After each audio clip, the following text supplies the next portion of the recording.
Tervehdys siis kaikki snapidi-snäppäjät ja nahkakengän narkomaanit.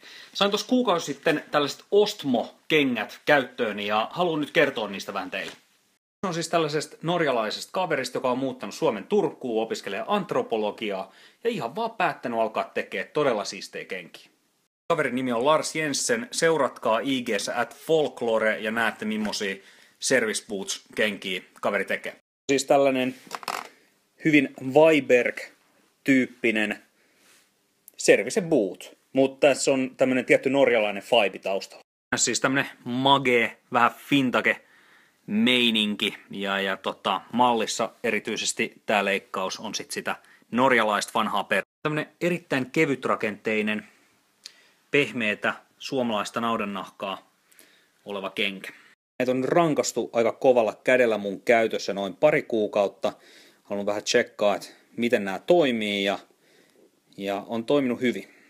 Menswear-autisti saattaisi vähän pelästyä tämmöistä pientä ryppyä, mitä tässä saattaa olla. Nämä on tosiaan todella pehmeitä nahkaa ja ehdottomasti mukavimmat kengät, mitä mä omistan. Työn jäljestä mulle ei kyllä mitään pahaa sanottavaa.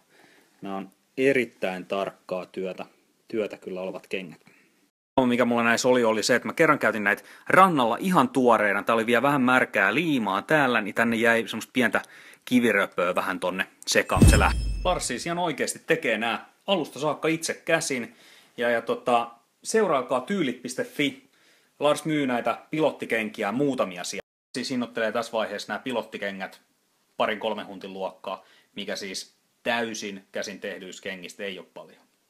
Nimi Ostmo tuli siis Larsin isoisän sukunimestä, joka oli aikanaan suutari ja jonka laitteella nämä ekat kengät on tehty. Avainsanona siis tässä kohtaa @folklore instassa ja tyylit.fi netissä.